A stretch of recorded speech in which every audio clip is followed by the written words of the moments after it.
네, 각종 부패에 휘말렸던 바티칸 은행이 29년 만에 대대적인 개혁을 하게 됐습니다.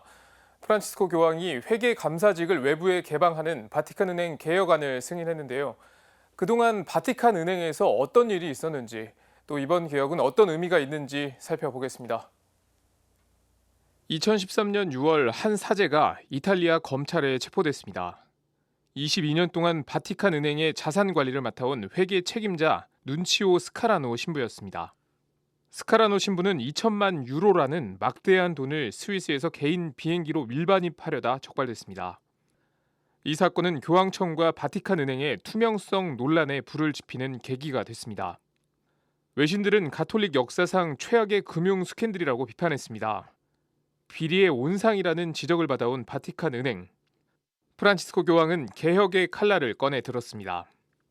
즉위 한 달 만에 바티칸 개혁 특별위원회를 구성하고 2014년에는 바티칸 은행 비밀금고의 자물쇠를 열어 자산을 공개했습니다. 은행 경영진도 교체했습니다. 프란치스코 교황의 개혁 드라이브는 지금도 계속되고 있습니다. 교황청은 지난 10일 바티칸 은행 개혁안이 담긴 교황 서한을 공개했습니다.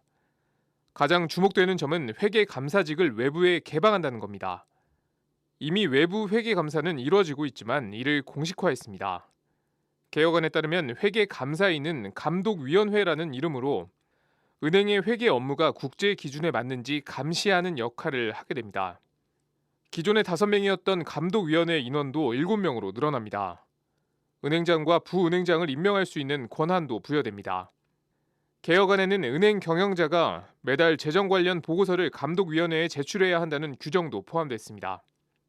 바티칸 은행의 규정이 바뀐 건 지난 1990년 이후 29년 만에 처음입니다. 프란치스코 교황은 바티칸 은행의 문을 닫는 방안까지도 고려하는 것으로 알려졌습니다.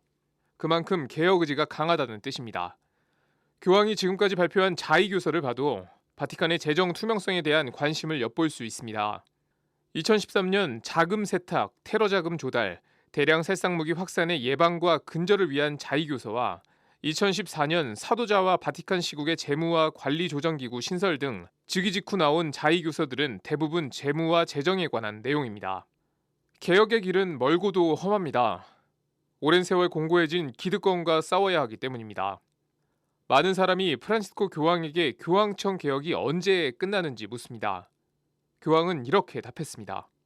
개혁은 절대 끝나지 않을 겁니다. 지금까지 앵커 리포터였습니다.